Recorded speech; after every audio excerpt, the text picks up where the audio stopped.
দুনিয়ার জমিন থেকে আপনি চলে যাবেন, কিন্তু আপনার একটা সন্তানকে যদি আলেম বানায় যাইতে পারেন, কোরআনের জ্ঞান শিক্ষা দিতে পারেন, এই কোরআনের জ্ঞান শিক্ষা গ্রহণ করার কারণে এই বান্দা, এই আপনার এই সন্তান যতদিন পর্যন্ত এই কোরআনের উপরে আমল করবে, কোরআন শিক্ষা গ্রহণ করেছে, কোরআন শিক্ষা গ্রহণ করবে, আল্লাহ তাআলা এখান থেকে আপনার আমল নামার মধ্যে সওয়াবের অংশ লিপিবদ্ধ করে দিবেন। সুবহানাল্লাহ।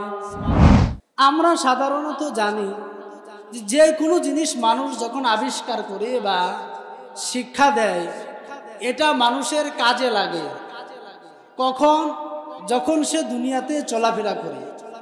এগুলির ভিতরে আবার কিছু কিছু জিনিস আছে যেগুলি দুনিয়াতেও চলাফেরা অবস্থায়, বেঁচে থাকা অবস্থায় কাজে লাগে, আবার দেখা যায় মৃত্যুবরণ করার পরে ওগুলি কাজে লাগে।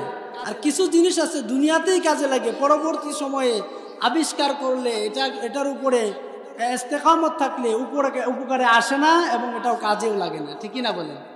যেমন ধরেন, আমি যে জিনিসটা দিয়ে কথা বলতেছি মাইক, এটা যে আবিষ্কার করেছে, এই আবিষ্কারক ভালো একটা জিনিস আবিষ্কার করেছে।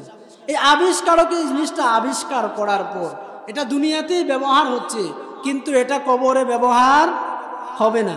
আপনাদের সামনে লাইট জ্বলতেছে, এই লাইটটাকে কোনো না কোনো বিজ্ঞানী আবিষ্কার করেছে, ঠিকই না বলেন? কিন্তু এই লাইট এত সুন্দর করে আবিষ্কার করেছে, যেটাকে এরকম ভাবে সিস্টেম করে আবিষ্কার করেছে যে ফোকাস দিলেই আলোকিত হয়।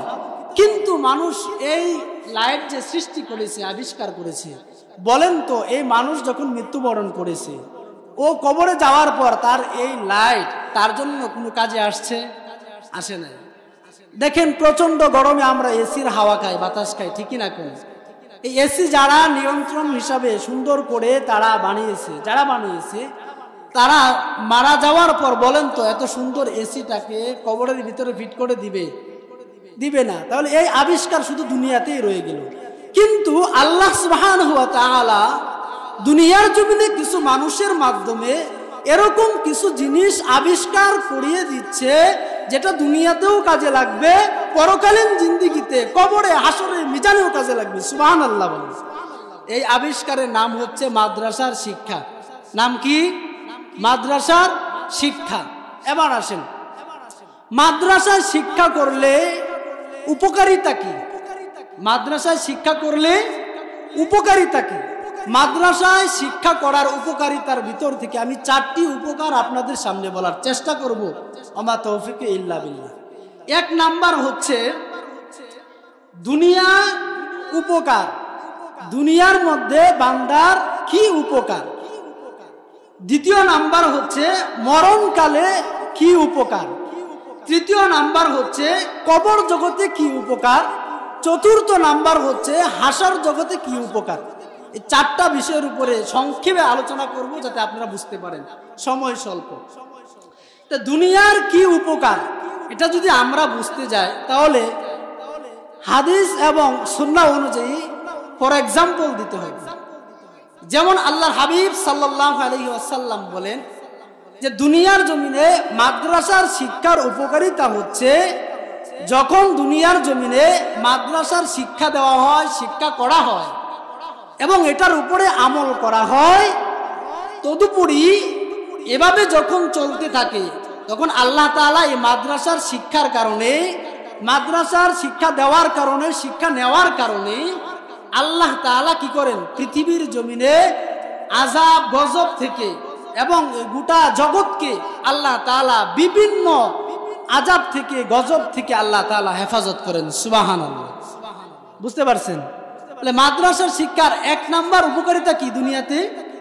এটা হচ্ছে আল্লাহ তাআলা কি করেন? বিভিন্ন গজব থেকে, এই জগতের বিভিন্ন কিছু থেকে আল্লাহ তাআলা কি করেন? রক্ষা করেন। যেমন মনে করেন একজন লোক বাড়ি থেকে বের হলো বাজারের উদ্দেশ্যে, সে বাজারে যাইতে পারলো না, তার উপরে আল্লাহর পক্ষ থেকে কোনো একটা গজব আসলো। এই গজবটা ওই সময় আসবে না যখন বান্দা দ্বীনি শিক্ষা লাইনে মেহনত করবে, শিক্ষা গ্রহণ করবে, শিক্ষা দিবে এবং এটার উপরে যারা করে তাদেরকে সহযোগিতা করবে, তাদের সাথে যারা মিলেমিশে মহব্বতের সহিত চলবে, তারাই এই সমস্ত আযাব গজব থেকে কি করবেন? মাপ পাবেন। এ হচ্ছে দুনিয়ার উপকারিতা। আর মরণকালে কি উপকার? মরণকালে কি উপকার? মরণকালের উপকার হচ্ছে যে মানুষ যদি দুনিয়ার জমিনে যারা কোরআন শিক্ষা গ্রহণ করে, কোরআন শিক্ষা দেয় এবং দুনিয়ার জমিনে যারা এটার উপরে আমল করে, আল্লাহ তাআলা মরণকালে তাদের মৃত্যুকে আসান করে দেয়। সুবহানাল্লাহ। এবং যারা শিক্ষা দেয়, যারা শিক্ষা গ্রহণ করায়, যারা শিক্ষা গ্রহণ করতে পারে নাই, তারা যদি মনে আফসোস করে যে আমরা তো হুজুর পারি নাই, তাহলে তাদের বেলা হচ্ছে আল্লাহ রাসূল সাল্লাল্লাহু আলাইহি ওয়াসাল্লাম বলেন যে পৃথিবীর জমিনে মানুষ যারা কোরআন শিক্ষা করে, হাদিস শিক্ষা করে, যারা এটার উপরে আমল করে, তারা হচ্ছে পৃথিবীর জমিনে সবচেয়ে দামি মানুষ। এখন যারা শিখতে পারে নাই, তারা যদি তাদের সঙ্গে কি করে সম্পর্ক করে তাদের ছাত্র হয়, শিখার জন্য চেষ্টা করে, তাহলে তারাও দামি মানুষ হয়। এখন এরকম কিছু লোক আছে যারা শিখার মতো এখন বয়সও নাই, শিখার মতো অবস্থানও নাই, তারা কি করবে?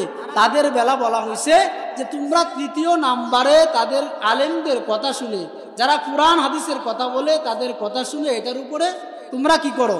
ইস্তেকামত থাকো, আমল করো।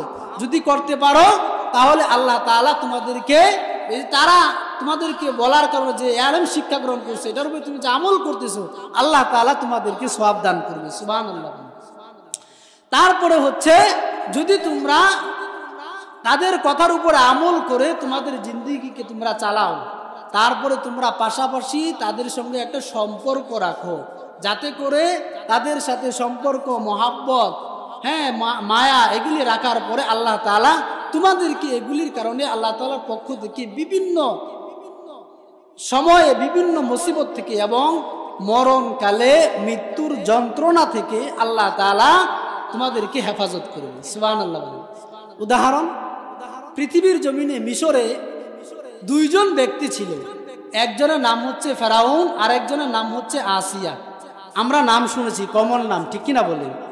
এই ফেরাউন এবং আসিয়া দুইজন মিশরের ছিলেন, এবং ফেরাউন ছিলেন মিশরের কি রাজা, আর আসিয়া ছিলেন রাজার স্ত্রী। কিন্তু মুসা আলাইহিস সালাতু ওয়াস সালামকে যখন পাওয়ার পর আসিয়া বলল যে একে দেখে আমার খুব মহাব্বত হয়েছে, আমার খুব অন্তরের ভিতরে ভালোবাসা জাগছে, একে আমি লালিত পালিত করব সুন্দর করে। ফেরাউন কয় যে আসিয়া, এরে দেখে আমার ভালো লাগে নাই, এর মহাব্বত আমার অন্তরের ভিতরে ঢুকে নাই। তাফসীরের কিতাবের মধ্যে আসছে এই যে ফেরাউন এই কথাটা বলছিল, এই কথাটা বলার পরে আল্লাহ তাআলা নবীকে যে মহাব্বত করে না, নবীকে যে ভালোবাসে না, এটা বলার পরে আল্লাহ তাআলা তার কলবের ভিতরে মোহর মেরে দিয়েছে, তার হায়াতের জিন্দেগিতে আর আল্লাহর পক্ষ থেকে হেদায়েত লিপিবদ্ধ হয় নাই। নাউজুবিল্লাহ।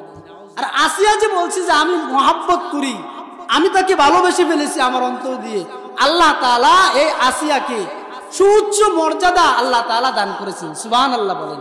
এবং মৃত্যুর সময় আল্লাহ তাআলা এই আসিয়াকে কিরকম পুরস্কার দান করেছেন চিন্তা করেন।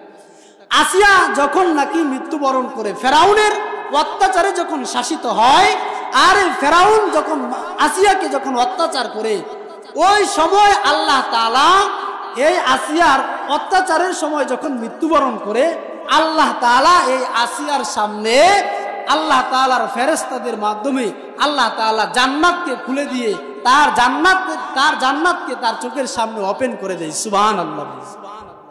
কেন হলো? আলেমকে মহাব্বত করার কারণে, ভালোবাসার কারণে, মুসা আলাইহিস সালাতু ওয়াস সালামকে মহাব্বত করার কারণে, ভালোবাসার কারণে।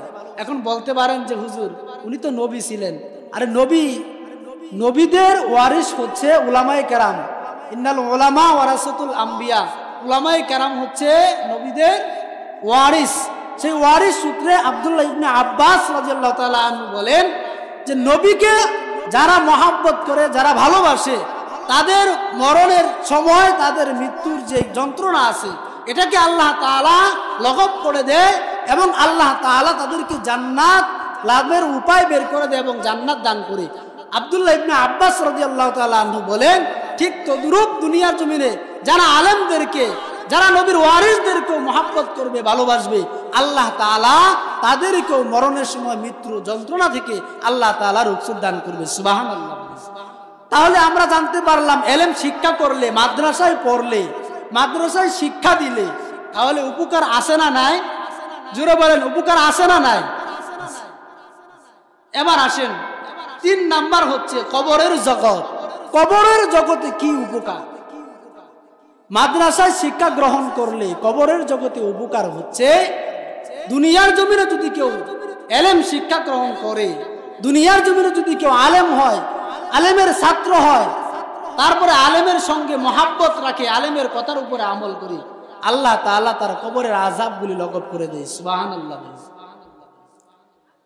এবং দুনিয়ার জমিনে যদি কোনো মানুষ নিজে এলেম শিখতে পারে না, এই মাদ্রাসা তো ইবনে মাসউদে তার সন্তানকে, তার নাতিকে, তার মেয়েকে, তার ছেলেকে ভর্তি করে এলেম শিক্ষা দেয়, এই এলেম শিক্ষার একটা সওয়াব ওই বান্দার আমল নামায় যায় আল্লাহ তাআলা লিপিবদ্ধ করে দেন।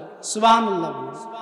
তাহলে এই মাদ্রাসাগুলির মধ্যে পড়ালেখা করা, এই মাদ্রাসাগুলির মধ্যে ছাত্র দেওয়া, সন্তান দেওয়া, এখান থেকে দ্বীনি শিক্ষা গ্রহণ করার উপকার আছে না নাই? আছে। হযরতে মূসা আলাইহিস সালাতু ওয়াস সালামের জামানার একটা ঘটনা তাফসীরে কাবীরের মধ্যে আসছে যে মূসা আলাইহিস সালাতু ওয়াস সালাম যখন বের হলেন, বের হওয়ার সময় মূসা আলাইহিস সালাতু ওয়াস সালাম একটা কবরের পাশ দিয়ে যাইতে আরম্ভ করছে। ওই সময় মূসা আলাইহিস সালাতু ওয়াস সালাম তাকায় দেখে কবরের ভিতরে আযাব হচ্ছে। কি হচ্ছে? আযাব হচ্ছে। নবীগণ কবরের আযাব এগুলি দেখতে পারত, কিন্তু সাধারণ মানুষ দেখার কোনো উপায় নাই। কেননা সাধারণ মানুষ যদি একজন জাহান্নামীর কবরের আযাব দেখে, কবরের আযাব যদি দেখে, পরবর্তী সময় কোনো মানুষ আর লাশ নিয়ে কবরের মধ্যে যাইতে চাবে না, যাবে না। এজন্য নবীরা তাদেরকে আল্লাহ তাআলা কেন দেখাইলেন? তাদেরকে দেখানোর কারণ হচ্ছে যে আল্লাহ তাআলা এই উম্মতকে শিক্ষা দেওয়ার জন্য নবী আলাইহিস সালাতু ওয়াস সালামের এই চক্ষু খুলে দিয়ে, অন্তর চক্ষু খুলে দিয়ে আল্লাহ তাআলা এটা দেখে এই উম্মতকে শিক্ষা প্রদান করলেন। সুবহানাল্লাহ। হযরতে মূসা আলাইহিস সালাতু ওয়াস সালাম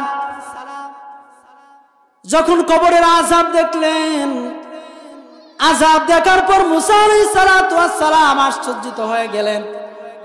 হযরতে মূসা আলাইহিস সালাতু ওয়াস সালাম এবার যখন এই রাস্তা দিয়ে চলে গেলেন, আবার যখন এই রাস্তা দিয়ে পুনরায় ঘুরে আসলেন, আসার পরে মূসা আলাইহিস সালাতু ওয়াস সালাম এবার তাকায় দেখি যাওয়ার সময় যে কবরের মধ্যে আযাব হইতেছিল, এবার আসার পথে দেখি ওই কবরের মধ্যে আর আযাব হয় না। হযরতে মূসা আলাইহিস সালাতু ওয়াস সালাম এবার কবরওয়ালাকে জিজ্ঞেস করলেন, ও কবরওয়ালা, আমি যাওয়ার সময় পথিমধ্যে তোমাকে দেখে গিয়েছিলাম, তোমার কবরের ভিতরে আযাব হয়েছে, কিন্তু এখন যখন আমি পুনরায় ফিরে আসলাম আর তোমার কবরের পাশ দিয়ে আমি যাইতেছি, এখন আমি তাকায় দেখলাম তোমার কবরের ভিতরে আযাব হয় না, তোমার কবরের ভিতরে জান্নাতের নিয়ামতগুলা দিয়ে দেওয়া হয়েছে। আমাকে একটু বলো না কেন এরকমটা হলো, আমাকে একটু বলো না। মুর্দা এবার মূসা আলাইহিস সালাতু ওয়াস সালামের কথা শোনার পর এবার দুজনের মধ্যে কথোপকথন হয়ে গেল। মুর্দা ওই ব্যক্তি ডাক দিয়া বলো, আল্লাহর পয়গম্বর মূসা, আপনি জানেন না আমি যখন দুনিয়া থেকে বিদায় নিয়ে চলে আসছি, আর আসার সময় আমার যে দুনিয়ার জমিনে স্ত্রী আছে, আমার যে বউ আছে, উনি ছিলেন প্রেগনেন্ট, উনার গর্ভে ছিল সন্তান, কিন্তু এই সন্তান দুনিয়ার জমিনে ভূমিষ্ঠ হওয়ার আগেই আল্লাহ তাআলা আমাকে দুনিয়ার থেকে নিয়ে আসছেন। আমি যখন কবরের মধ্যে আসলাম আর ওদিক দিয়া যখন নাকি আমার স্ত্রীর গর্ভ থেকে সন্তান যখন বের হলো, আমার সন্তান যখন দুনিয়ার মধ্যে আসলো, আমি মৃত্যুবরণ করার আগে আমার স্ত্রীকে বলে আসছিলাম, আমি যদি মৃত্যুবরণ করি আমার যে সন্তানটা হবে, তোমার গর্ভে যে সন্তানটা আছে, এই সন্তানটা দুনিয়ার জমিনে আসার পর এই সন্তানটাকে মাদ্রাসায় পড়াইবা, এলেম শিক্ষা দিবা, আর এলেম শিক্ষা দিয়া তাকে আলেম বানাইবা। ওগো আল্লাহর পয়গম্বর মূসা, আপনি জানেন না, আপনি জানেন না আমার সন্তান যখন দুনিয়ার জমিনে ভূমিষ্ঠ হলো, আর আমার সন্তান যখন কয়েকটা বছর অতিবাহিত হওয়ার পর আমার স্ত্রী আমার ওই সন্তানটাকে মাদ্রাসায় ভর্তি করিয়ে দিয়েছে। আর মাদ্রাসায় যখন আমার সন্তানকে ভর্তি করিয়ে দিল, মাদ্রাসায় ভর্তি করে দেওয়ার পর আমার সন্তানটাকে যখন নাকি তার উস্তাদ, তার হুজুর আলেম যখন নাকি তাকে সামনে নিয়ে প্রথম সবক প্রদান করলো, ওই সবকের উসিল্লায় আল্লাহ তাআলা আমাকে মাফ করে দিয়েছে। এবার মুসা আলাইহিস সালাতু ওয়াস সালাম বলেন, তাই না? কি বলে যে হ্যাঁ, মাদ্রাসায় যখন একটা ছাত্রকে ভর্তি করানো হয়, ওই ছাত্রর প্রথম সবকটা কি থাকে আমরা অনেকেই জানি, অনেকেই জানি না, ঠিক কিনা বলেন? আমি বলে দিলে আপনাদের সহজ হবে। মাদ্রাসায় যখন একটা ছাত্রকে নিয়ে আসা হয়, ওই ছাত্র যখন ক্লাসের মধ্যে বসে ক্লাস করার জন্য ওই ছাত্রকে সর্বপ্রথমে শিক্ষা দেওয়া হয় বিসমিল্লাহির রহমানির রহিম। আল্লাহর ওই বান্দা ডাক দিয়া বলে, মুসা, যখন নাকি আমার সন্তানকে মাদ্রাসায় ভর্তি করা হলো, আর উস্তাদ যখন তাকে সর্বপ্রথম শিক্ষা গ্রহণ করায় দিল বিসমিল্লাহির রহমানির রহিম, এই কথাটা আমার সন্তান জবান দিয়া বলার সঙ্গে সঙ্গে আল্লাহ রব্বুল আলামিন তার ফেরেশতাকে ডাক দিয়া বলে, ও আমার ফেরেশতা, তোমরা যে কবরের মধ্যে আযাব দিচ্ছ, ওই কবরের মুর্দার উপরে তোমরা আর আযাব দিও না, আযাব দিও না। তোমরা ওই কবরের মধ্যে আর গজব দিও না, তোমরা আর তাকে শাস্তি দিও না। ফেরেশতারা জিজ্ঞেস করে, ওগো আল্লাহ, কেন তাকে আযাব দিব না, কেন তাকে শাস্তি দিব না? কারণ সে তো হচ্ছে জাহান্নামী, দুনিয়ার জমিন থেকে ভালো নেক নিয়ে আসতে পারে নাই। এবার আল্লাহ তাআলা ফেরেশতাদেরকে ডাক দিয়া বলে, ও আমার ফেরেশতারা, তোমরা জানো না, দুনিয়ার জমিনে আমার এই বান্দার যে স্ত্রী ছিল, তার গর্ভে একটা সন্তান ছিল। ওই সন্তান যখন দুনিয়ার জমিনে আসলো, আসার পর তার কথা অনুযায়ী মাদ্রাসায় ভর্তি করায় দিল। আর ওই মাদ্রাসায় ভর্তি করানোর পর তার ওই সন্তান আমার উপরে বলল বিসমিল্লাহির রহমানির রহিম। ও আমার ফেরেশতারা, তার সন্তান বলছে রহমান এবং রহিম। আমি আল্লাহ তাআলা তো আসলে রহমান, আমি আল্লাহ তাআলা তো হচ্ছে রহিম। তার সন্তান দুনিয়ার জমিনে আমি আল্লাহ তাআলাকে বলেছে রহমান রহিম। ওরে ফেরেশতা, আমি যদি এই মুহূর্তে এই সন্তানের পিতার কবরের আযাব যদি বন্ধ করে না দেই, তাহলে তো আমার রহমান নামের, আমার রহিম নামের কোনো মূল্য থাকে না। সুবহানাল্লাহ বলেন।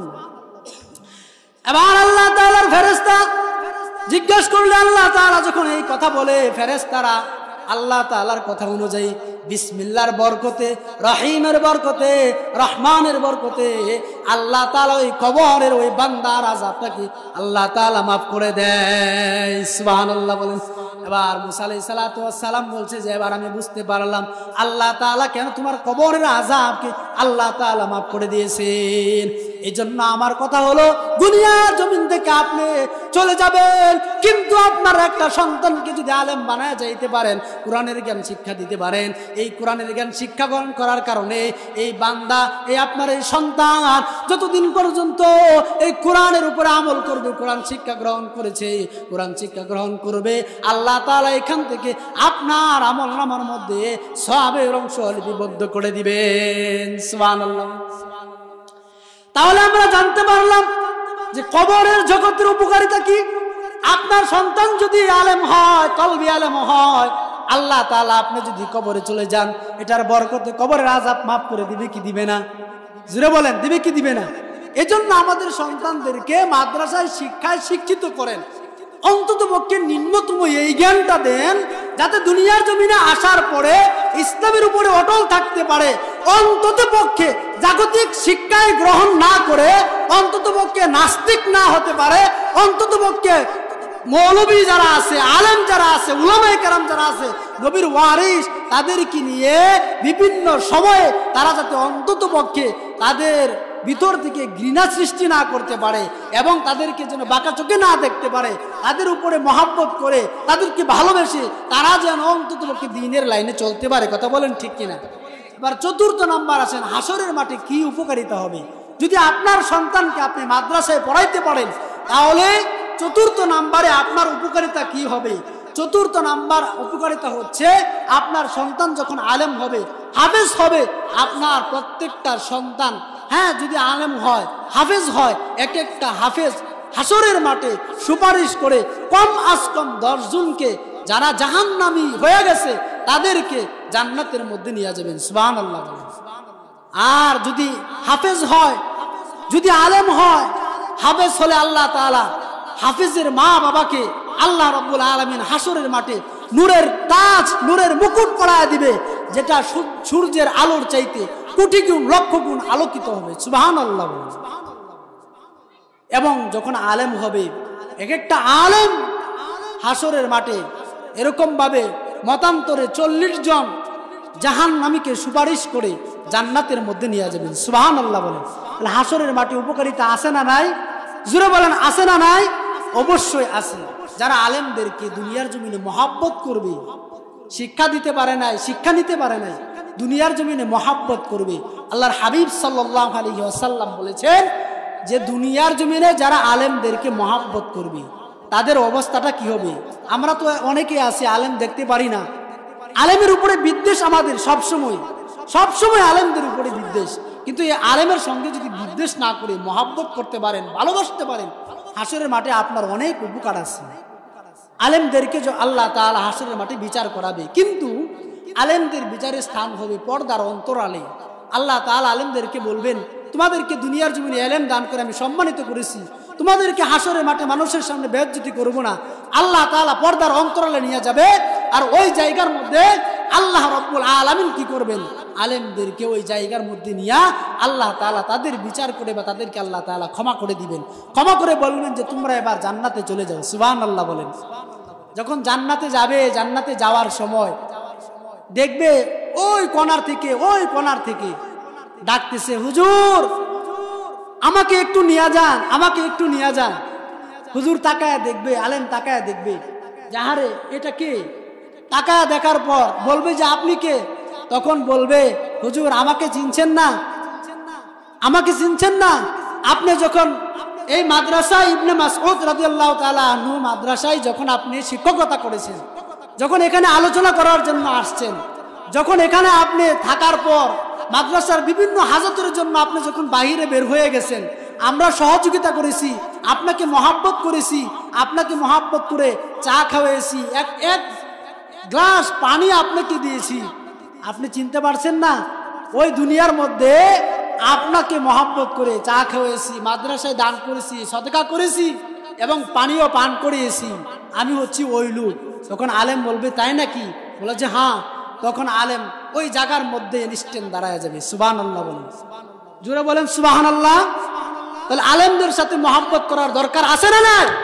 যদি আলেমদের সাথে বিদ্বেষ করেন, আল্লাহর হাবিব সাল্লাল্লাহু আলাইহি সাল্লাম বলেছেন, যদি কেউ দুনিয়ার জমিনে আলেমদের সাথে বিদ্বেষ করে, আল্লাহ তাআলা তাদেরকে ঈমান হারাও অবস্থায় দুনিয়া থেকে বিদায় করবে। কথা বলেন ঠিক কিনা? এজন্য আলেমের সঙ্গে কোনো বিদ্বেষ আমাদের থাকবে না, মহাব্বত থাকবে, মুআমালা মুআশারাত থাকবে। আল্লাহ তাআলা আমাদেরকে আলেমদেরকে ভালোবাসার তৌফিক দান করুক, সকলে বলে আমিন। ওই আলেম ইনস্ট্যান্ট যখন দাঁড়ায় যাবে, তখন দাঁড়ায় আল্লাহ তাআলার কাছে বলবে, আল্লাহ এই ব্যক্তি তোমার এই বান্দা আমাকে দুনিয়ার জমিনে তোমার ঘরে সাহায্য করার জন্য সহযোগিতা করেছে, ভালোবাসছে, আমাকে চা খাওয়াইছে, দুনিয়ার জমিনে পানিও পান করাইছে, ইত্যাদি ইত্যাদি, আমাকে মহব্বত করে সেবা করেছে, তোমার ঘরে, তোমার নবীর ঘরে এরকম ভাবে খ্যাতমত করতে আইসা আমাকে মহব্বত করেছে। আল্লাহ আমি তো এই বান্দা ছাড়া, তোমার এই বান্দা ছাড়া আমি জান্নাতে যাব না। সুবহানাল্লাহ বলেন। আল্লাহ তাআলা তখন আলেমের মুখের কথা শুনে আল্লাহ রাব্বুল আলামিন ওই সময় বলবে, যাও, তুমি দুনিয়ার জমিনে সম্মানিত ছিলা, তুমি দুনিয়ার জমিনে সম্মানিত ছিলা, তোমাকে আমি এখানে হাসরে অসম্মানী করি নাই, এখনো তোমাকে সম্মান দান করলাম। এখন যেহেতু তুমি বলছো যাও, আমি এই বান্দাকে তোমার সঙ্গে জান্নাতে দিয়ে দিলাম। সুবহানাল্লাহ বলে। তাহলে আলেমদের দাম আছে না নাই? মাদ্রাসার শিক্ষার দাম আছে না নাই? এজন্য আমরা এই মাদ্রাসায় আমাদের নাতি, আমাদের সন্তান, ছেলে মেয়ে, আমাদের ভাতিজা ভাতিজি, তাদেরকে দিয়ে আমরা এই মাদ্রাসার মধ্যে কোরআন শিখাবো, ইলম শিখাবো।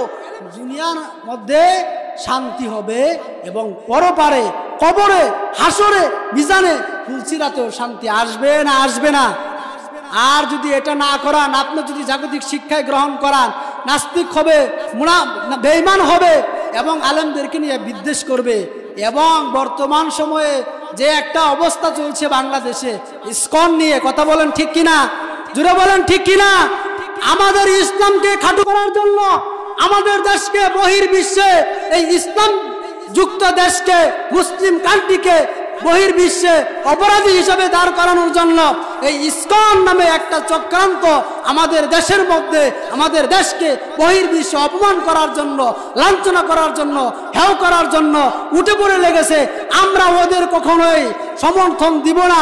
আমরা ওদের প্রতিবাদ জানিয়ে বাংলাদেশ থেকে আমরা এই ইসকনকে অবশ্যই অবশ্যই অবশ্যই তাদেরকে আমরা এই বাংলাদেশ থেকে একেবারে তাদেরকে নির্মূল ঘোষণা করব। ঠিক কিনা বলেন, জোরে বলেন ঠিক কিনা। আমরা তাদের সঙ্গে, যারা এই বিষয়ে প্রতিবাদ জানাচ্ছে, তাদের সঙ্গে আমরা প্রতিবাদী হয়ে আওয়াজ তুলব, তাদেরকে যেন বাংলাদেশ থেকে উৎখাত করা হয়। এবং আরেকটা স্লোগান দিব, বাংলাদেশের মধ্যে কাদিয়ানির বড় আবির্ভাব হয়েছে, আমরা সোচ্চার থাকব। আমরা সোচ্চার থেকে কাদিয়ানির বিপক্ষে কথা বলে আমাদের ঈমানকে রক্ষা করে এই সমস্ত কাদিয়ানিদেরকে আমরা আমাদের দেশ থেকে বিতাড়িত করবই করব ইনশাআল্লাহ। এবং আরেকটা দল আছে, আমি সামথিং বলে যাই, সেটা হচ্ছে সাদিয়ানি, কথা বলেন ঠিক কিনা। আমাদের টঙ্গীর ময়দানকে যারা নাপাক করেছে, আমাদের টঙ্গীর ময়দানকে যারা নাপাক করে, আমাদের বিশ্ব ইজতেমাকে যারা গোটা বিশ্বের মধ্যে কলঙ্কিত করেছে, আমাদের এই আলেম ওলামাদের এই সমাবেশকে যারা কলঙ্কিত করেছে, আমরা কখনোই এই আলেম বিদ্বেষী সাদিয়ানিদের পক্ষে কখনোই আমরা আমাদের মত, আমাদের ঈমানকে বিক্রি করব না, কথা বলেন ঠিক কিনা। এবং আরেকটা কথা বলি, হিজবুত তাওহীদ নামে আরেকটা সংগঠন আছে, যারা বর্তমান সময়ে মুসলমানদের ঈমানকে কিনে নিয়ে ইহুদিদের, খ্রিস্টানদের মিশনারিতে কাজ করে মুসলমানদের ঈমানকে কিনে নিচ্ছে। আমরা অবশ্যই অবশ্যই এই বিষয়গুলোর উপরে সচ্ছল থাকবো ইনশাআল্লাহ। এখন বুঝে থাকলে বলেন তো, এই বিষয়গুলোর উপরে যদি আমরা সচ্ছল থাকি, তাহলে কি আমাদের কোরআনের জ্ঞান নিম্নতম শিক্ষা করার দরকার আছে না নাই? এজন্য হচ্ছে এই মাদ্রাসা। আমরা এই মাদ্রাসার দিকে খেয়াল করব, মাদ্রাসায় দান করব, সাদাকা করব, এবং আমরা অবশ্যই অবশ্যই নিজের সন্তান, ভাতিজা, ভাতিজি, নাতি, এগুলি দিয়ে আমরা আমাদের এই মাদ্রাসাকে ভরপুর করে আমরা এখান থেকে কোরআনের জ্ঞান শিক্ষা করাবো ইনশাআল্লাহ। জুড়ে বলেন ইনশাআল্লাহ, আরো জুড়ে বলেন ইনশাআল্লাহ। وما توفيقي إلا بالله وآخر دعوانا الحمد لله رب العالمين. السلام عليكم ورحمة الله تعالى وبركاته.